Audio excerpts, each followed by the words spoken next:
You're watching a surprise early morning raid in Lima, Peru. 200 police in riot gear storming an indoor market. Their target? Counterfeit prescription drugs. And they found them everywhere. There were crude packaging machines and silk screens with imprints of actual name brand drugs. Hundreds of thousands of counterfeit medicines collected from that raid were traced back to this house. Through a back door and down a narrow hallway, we found a tiny squalid patio that was actually a fake drug factory, turning out an astonishing number of counterfeit medications.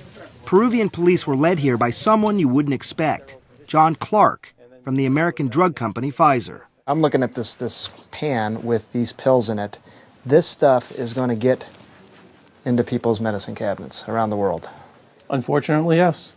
Clark heads up a global security team assembled by Pfizer, former FBI, Homeland Security, and narcotics agents who work with local police to track down criminals around the world. Counterfeit operations like these are costing drug companies millions of dollars a year. This has Pfizer written all over it. And it's even got the newer Pfizer emblem with the little slant on it and stuff. I mean, from the packaging, you'd never know. Here, they discovered about 24 medicines, including antibiotics, seizure, blood pressure, and pain medications. We're in the middle of this very primitive courtyard. This doesn't look like any kind of facility that you'd expect at all. Does this surprise you? No. Unfortunately, the quantity of counterfeits you're seeing is phenomenal. The conditions are just abysmal. And if the consumer ever realized that products that they're putting inside their bodies come from dirty water, drying out in the open under a heat lamp, insects and everything else getting into it, contaminants being, brought into the equation and stuff, I think they'd be horrified.